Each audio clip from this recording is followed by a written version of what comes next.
Ya ben de nasıldı? Arkamı dönmüşüm size. Hiç umursamıyorum. Hale bak böyle yayıncılık mı olur?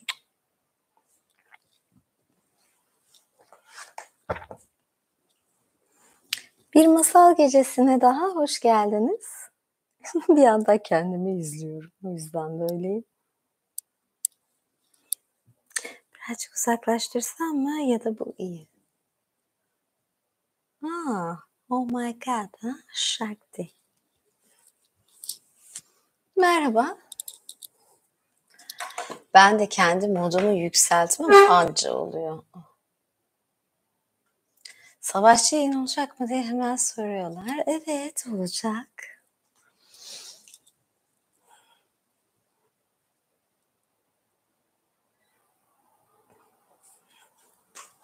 Şöyle biraz eteğimi düzelteyim. Ay bunlara bir de astar koyuyorlar. Yaz boyunca hiç giyemiyorum. Sıcak basıyor bunlar.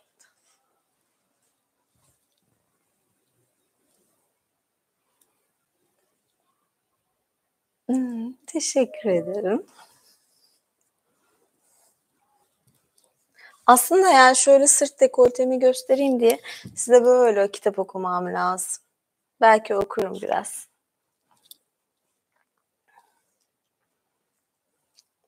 Şu ayakkabıları giyene kadar canım çıktı çünkü çok şeffaf. Yani çok şeffaf değil bildiğin bunlar.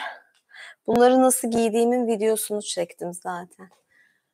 Ay teşekkür ederim. Benim bir üyem, savaşçı üyem hep düşünür böyle renkli, süper teşekkürler atar. Siz de atabilirsiniz. Bekliyorum aslında yurt dışındaki izleyicilerimden, dinleyicilerimden de madem o kadar hoşunuza gidiyor biraz renklendirin burayı değil mi? Kapalı ayakkabılar. Bu bir kapalı ayakkabı aslında. Böyle.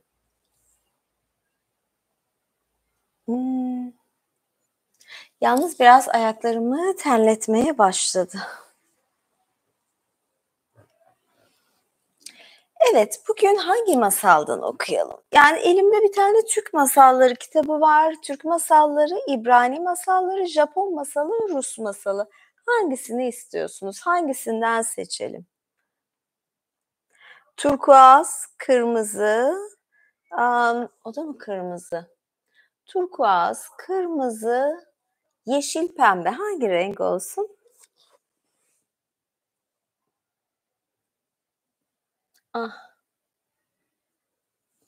Ah, teşekkür ederim ama niye yani? Bak, Yavuz, teşekkür ederim. Öbürü de yakın olabilir, kırmızı da olabilir. Uyar yani. Hımm. Biri yeşil dedi. Evet, ne renk masal okuyayım? 3 tip 3 memleketten kitap var. Hadi madem böyle. Ya, evet ve bu benim spor yapmamış, sırt çalışmamış hâlim.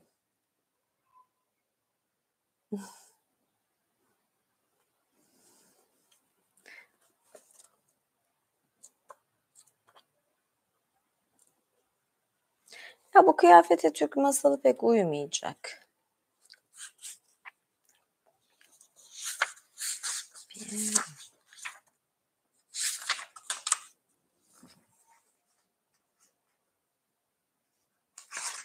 Bir, iki, üç, dört, beş, altı. Bu kitap bu neymiş? Ay teşekkür ederim. Yavuz benim en sadık, böyle en favori üyem.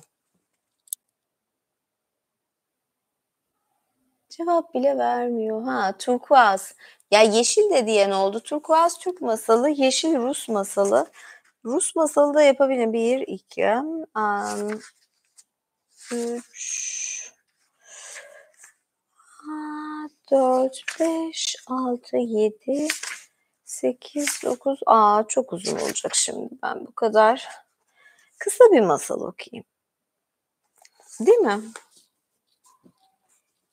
Sonra belki biraz da sohbet ederiz. Ne dersiniz? Evet, öyle yapalım. Tamam.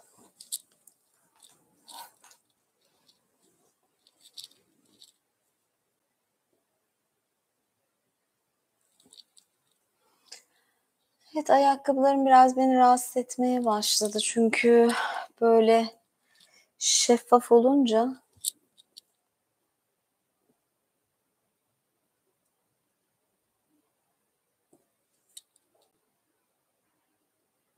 evet,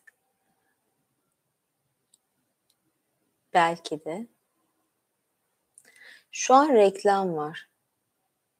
Ha, yok, birazdan reklam geliyormuş. Tamam o zaman reklamlardan sonra okumaya başlayacağım. Tabii ben okusam da siz şey yapacaksınız ama galiba bu ayakkabıları çıkaracağım birazcık.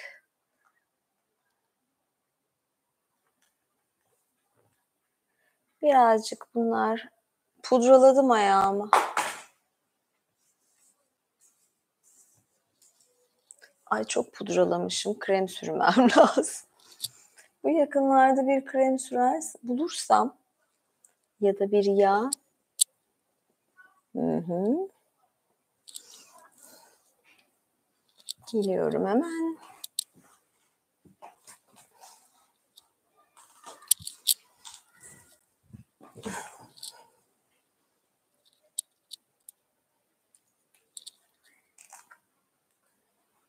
Çok, fazlaca pudra yapmam gerekiyor yine de ama ayağımı rahatsız etti.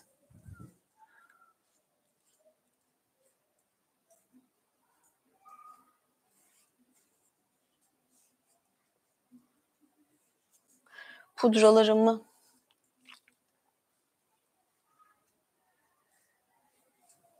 sileyim de şöyle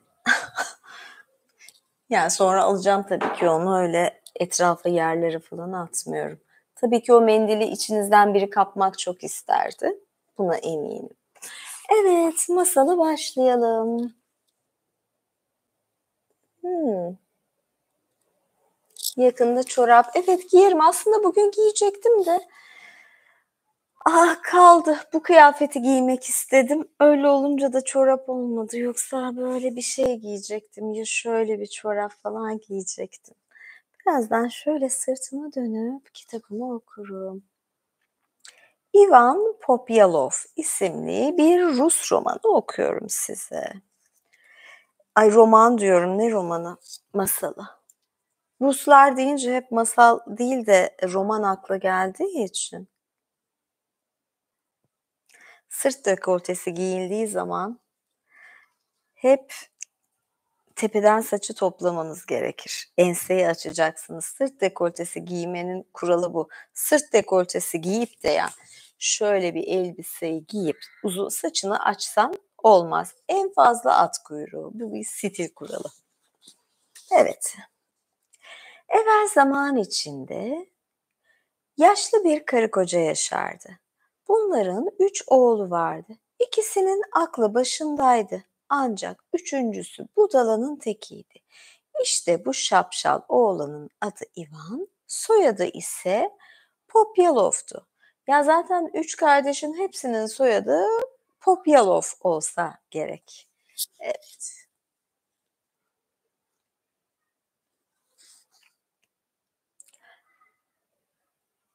12 koca sene boyunca Ivan ocak küllerinin arasında yattı durdu ama sonunda öyle bir ayağa kalkıp silkindi ki üzerinden 100 kilo kül döküldü. İşte Ivan'ın yaşadığı bu ülkede hiç bitmeyen bir gece yaşanmaktaydı. Bütün bu karanlığın sorumlusu ise yılandı. Neyse günün birinde Ivan bu yılanı öldürmeyi üstlendi. Babasına dedi ki, babası, babası, baba 100 kiloluk bir gürz yap. Babasının yaptığı gürzü alıp tarlaya gitti ve elindeki topuzu var gücüyle havaya savurdu. Ardından eve döndü. Ertesi gün topuzu savurup yukarı fırlattığı noktaya geldi. Başını geriye çekmiş halde oracıkta dikilip bekledi. Fırlatıldığı yerden aşağı düşen gürz Ivan'ın alnının tam ortasına isabet etti ve ikiye ayrıldı. İvan hemen eve gelip babasına dedi ki, "Baba, haydi bir tane daha gürz yap bana Ama bu sefer 200 kiloluk olsun. Yeni gürzü alıp yine tarlaya gitti ve yukarı fırlattı. Gürz 3 gün 3 gece havada döndü durdu. Dördüncü gün Ivan aynı yere gidip gürzün aşağı inmesini bekledi. Bu sefer gürzün önüne dizini koydu ve gürz 3 parçaya bölündü. Ivan eve dönünce babasından üçüncü bir gürz yapmasını istedi. Bu seferki 300 kilo olacaktı. Sonra yine tarlaya gidip eline aldığı gürzü havaya fırlattı. Bu defa gürz tam 6 gün havada asılı kaldı. Yedinci gün geldiğinde Ivan her zamanki yerindeydi. Gürz yere indi ve Ivan'ın alnına çarptı. Darbeden Darbenin etkisiyle alnı yamuldu. Bunun üzerine Ivan, işte bu gürs yılanı alt eder dedi. Yani bu bayağı taş kafa bir çocuk imiş herhalde. Ama zaten sembollere de bakarsanız yani ilkinde kaç gün duruyordu bakayım? Evet, bir gün duruyor, 3 gün duruyor, sonra 7 oluyor. 7 tekamülü falan vardır ya, yani 7 bir döngünün de olmasıdır. 7 olunca oldu bu sefer. Evet, taş kafa Ivan demiştik, yılanı alt eder dedi. Her şey hazır olunca ağabeyiyle beraber yılanla dövüşmek için yola koyuldu. Az gittiler, uz gittiler. Sonunda bir tavuğun bacakları üzerinde yer alan bir kulübeye vardılar. İşte yılan bu kulübede yaşıyordu. Üç kardeş tam bu noktada durdu. Sonra Ivan eldivenlerini asıp ağabeylerine döndü. Eldivenlerimden kan akacak olursa hemen imdadıma koşun. Bu sözlerin ardından kulübeye girdi ve tahta kaplamanın altına oturdu. Kısa süre sonra üç başlı yılan belirdi. Küheylan'ı tökezledi, tazısı uludu ve Şahin'i feryatlar kopardı. Ferhatlar kopardı diyorum. Bunun üzerine yılan bağırdı. Ne diye tökezlersin ey Küheylan?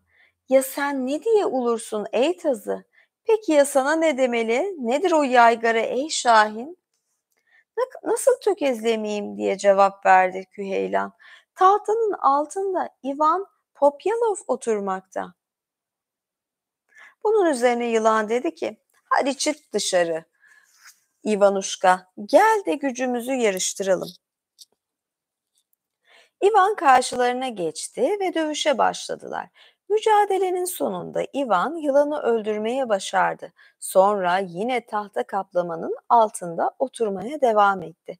Tam o sırada bir başka yılan ortaya çıktı. Bunun 6 başı vardı ve Ivan onu da öldürdü. Ardından bu defa 12 başlı bir yılan geldi. Ivan onunla da kavgaya tutuşup canavarın 9 başını kopardı. Yılanın takati kalmamıştı. O esnada bir kuzgun kanat çırparak geldi ve hırladı. Krof krof, böyle mi şeyler yaparlarmış? Evet. Bunun üzerine yılan da kuzguna seslendi. Haydi bir an evvel uç git de karımı çağır ve Ivan Papyolov'u yenmesini söyle. Yemesini söyle.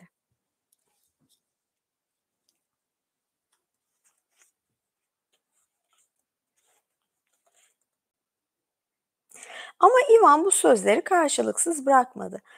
Haydi uçup git de abilerime haber ver. Buraya gelsinler de şu yılanı birlikte öldürelim. Sonra da etini yesin diye sana verelim. Sonra da etini yiyesin diye sana verelim. Ivan'ın söylediklerini işiten kuzgun hemen Ivan'ın abilerinin yanına gidip başlarının üzerinde ciyak ciyak bağırmaya başladı. Kardeşler uyanıp kuzgunun sözlerini işitince Ivan'ın yardımına koştular. Birlikte yılanı öldürdüler ve başlarını alıp kulübeye götürerek burada imha ettiler. Bu olayın hemen ardından bütün ülke parlak bir ışıkla aydınlandı. Yılanı öldürdükten sonra Ivan Papyalov ve abileri evlerinin yolunu tuttular. Ama Ivan eldivenlerini unutmuştu. Hemen koşup kulübeye geri döndü ve eldivenlerini buldu ama o sırada yılanın karısı ve kızlarının kendi aralarında konuştuklarını duydu. Bunun üzerine kendini bir kediye dönüştürüp kapının dışında miyavlamaya başladı.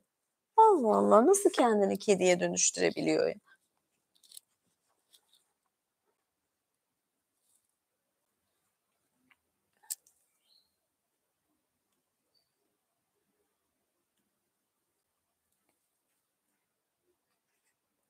Yani eldivenleri almasa da olurmuş. Kediyi içeri aldılar ve o da söyledikleri şeyleri dikkatle dinledi. Sonra Ivan eldivenlerini alıp koşturdu. Abilerinin bulunduğu yere varınca atına bindi ve hep birlikte yola koyuldular. Az gittiler, uz gittiler, dere tepe düz gittiler. Karşılarına yemyeşil bir çayır çıktı. Çayırın üzerinde ise ipek minderler vardı. Abileri dedi ki, hadi atlarımızı burada otlatalım. Hem biz de biraz dinleniriz. Ama Ivan itiraz etti. Durun bir dakika abiler. Hemen gürzünü eline alıp minderlere vurdu. Bir anda minderlerden kan fışkırmaya başladı. Büyük ihtimalle yılanlar içine girmişti diye düşünüyorum. Bu olayın ardından yola devam ettiler. Epey at bindikten sonra dalları altın ve gümüş elmalarla dolu bir elma ağacına rastladılar. Abileri dedi ki, hadi birer elma koparıp yiyelim. Ama Ivan durumdan şüphelenmişti. Bir dakika abilerim, ben bir tatlarına bakayım önce. Sonra gürzünü alıp elma ağacına fırlattı. Ağaçtan oluk oluk kan fışkırmaya başladı. Bu olayın ardından yola devam ettiler. Epey at bindikten sonra dalları altın ve gümüş elmalarla dolu bir elma ağacına rastladılar. Abileri dedi ki, hadi birer elma koparıp yiyelim. Ama Ivan durumdan şüphelenmişti. Bir dakika abilerim, önce ben tatlarına bakayım. Tamam, tekrar okudum burayı. Sonra gürzünü alıp elma ağacına fırlattı. Ağaçtan oluk oluk kan boşalmaya başladı. Bu olayın üzerine oradan ayrılıp yola devam ettiler ve epey yol aldıktan sonra bir çeşme çıktı karşılarına. Abileri dedi ki, hadi biraz su içelim. Ama Ivan Popyalov buna karşı çıktı. Durun abilerim. Gürzünü bir kez daha kaldırıp çeşmeye vurdu ve çeşmeden kanlar akmaya başladı. Çünkü çayırdaki minderler, elma ağacı ve çeşme ama hepsi yılanın kızlarıydı. Yılanın kızlarını öldürdükten sonra Ivan ve abileri evlerine döndü. Tam o sırada yılanın karısı uçarak peşlerinden geldi. Uçmak mı? Ve gökyüzünden yere doğru çenesini kocaman açarak Ivan'ı yutmayı denedi. Ama Ivan ve abileri yılanın karısının ağzına 300 kilo tuz atarak karşılık verdi. Canavar, Ivan Popyalov olduğunu sandığı tuzu yuttu. Ancak tuzun tadını alınca bunun Ivan olmadığını anlayabildi ve hemen Ivan'ı kovalamaya devam etti. Tehlikenin çok yakın olduğunu anlayan Ivan, atını bırakıp Kuzma ve Demyan'ın demir ocağının 12 kapısının ardına saklandı. Yılanın karısı uçarak geldi ve Kuzma ve Demyan'a seslendi. İvan Popyalov'u bana ver. İvan Popyalov'u bana verin. 12 kapının ardından dilini sok da kendin al dediler. Bunun üzerine yılanın karısı kapıları yalamaya başladı. Bu arada demirciler bütün kerpetenleri ateşte ısıtmıştı. Yılanın karısı dilini demirci dükkanından içeri sokar sokmaz kerpetenlerin gazabına uğradı. Sonra çekiçlerle öldürdükleri yılanın karısını yakıp küllerini sokağa savurdular. Ardından evlerine döndüler, bol bol yiyip içerek ziyafet çektiler. Dans ederek gönüllerince eğlendiler. Ben de oradaydım ve ufak bir içki de ben içtim. Ama içki boğazıma değmeden sakallarımdan aşağı akıp gitti. Evet, ben de bir şey içeyim o zaman.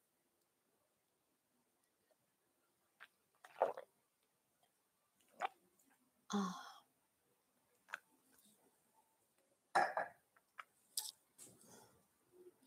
Şimdi bu masalla ilgili bir, açıklama olacak büyük ihtimalle.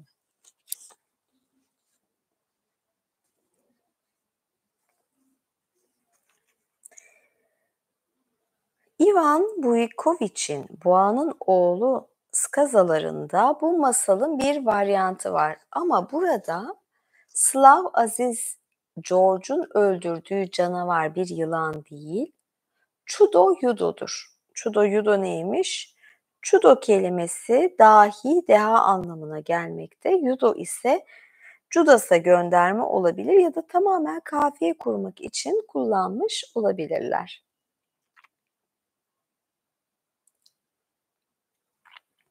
Bir gece Ivan abileri uyurken nöbet tutmaktadır.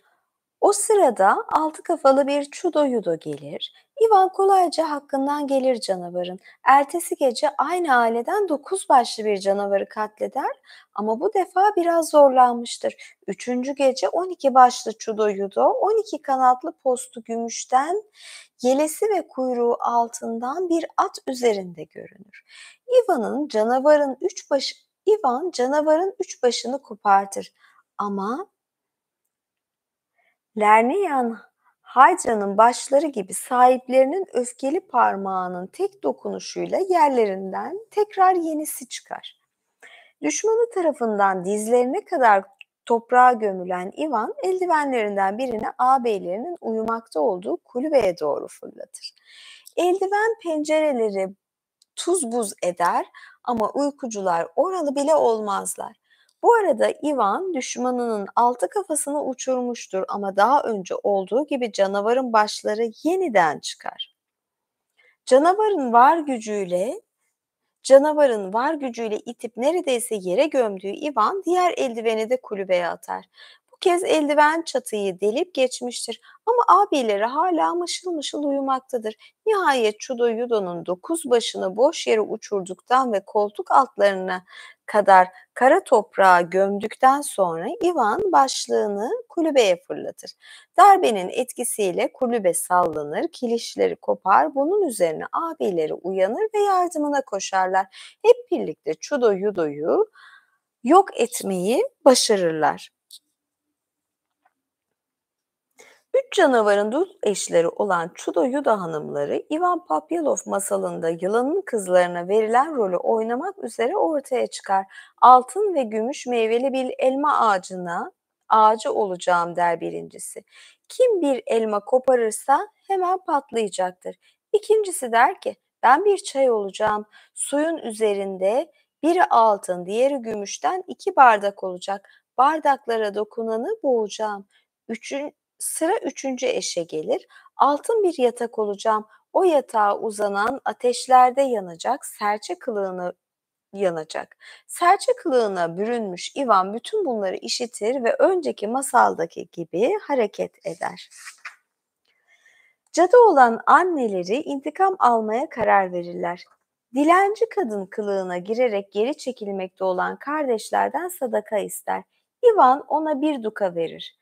Kadın parayı değil, Ivan'ın uzattığı eli kavrar ve apar topar yer altına götürür. Kocası burada yaşamaktadır ve Sırpların VY adını verdiği mitsel bir varlık olan ihtiyar adam görünümündedir.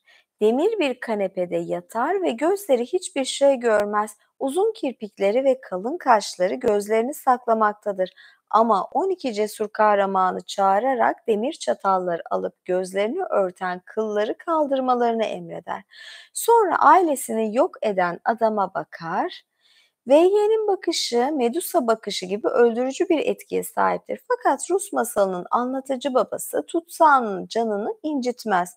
Onu şu an ilgilendirmeyeceğimiz yeni maceralara göndermekle yetinir.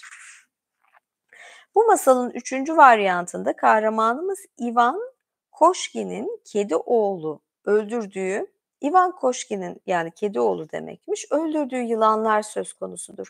Ayrıca yılanın karıları ve kızlarının ölümünün intikamını almayı üstlenen kişi bir Baba Yaga yani acuzedir.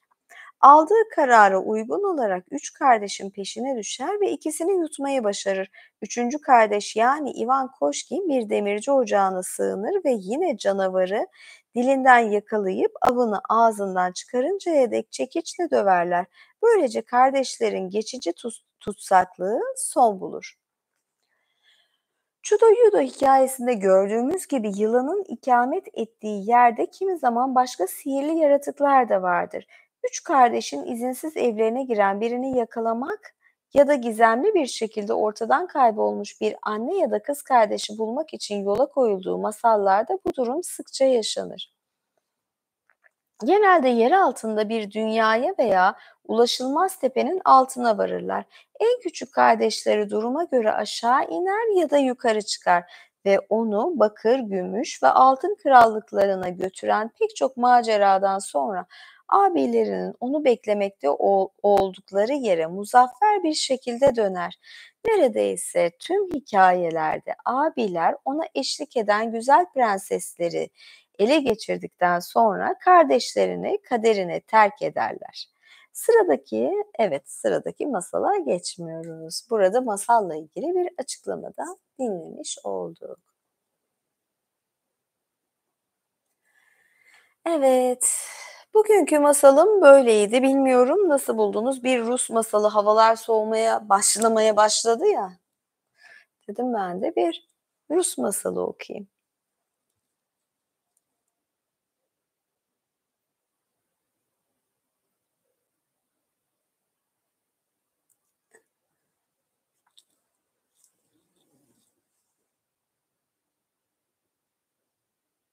Hımm. Evet, ben ayakkabılarımı tekrar giyeyim, pudralı ayakkabılarımı. Bakayım giyebilecek miyim bilmiyorum. Çünkü birazdan bir savaş yayını yapacağım. Orada bu ayakkabılar lazım olacak bana.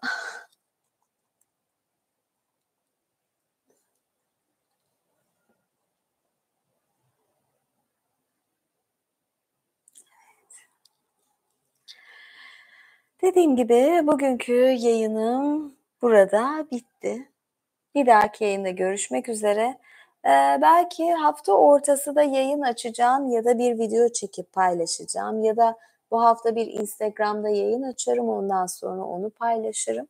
Artık yayınlar biraz sıklaşabilir, öyle değil mi? Kanalı takip etmeyi unutmayın. Yorum yazarsanız memnun olurum. Beğeni tuşundan da memnun olurum. Üye olursanız da beklerim. Savaşçı ya da imparator üye olabilirsiniz. Birazdan üyelik yayınlarına geçiyorum. Eğer yurt dışında yaşıyorsanız ve YouTube'a üye olamıyorsanız daha uygun bir şekilde Patreon'dan üye olabilirsiniz. Patreon'da üyelik yayınlarımı yayınlıyorum, kayıtlarını yayınlıyorum Patreon'da.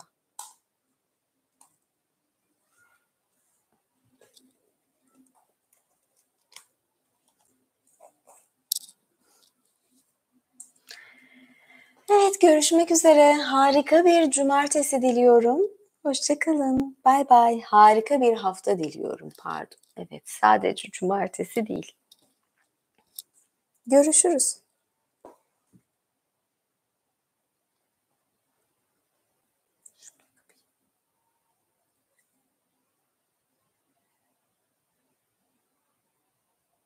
Üyeli yayının farkı nedir? Üyeli yayında çok daha fazlası var ve çok daha güzel, ilginç detaylar var. Üye olan pek de pişman olmuyor. Görüşürüz.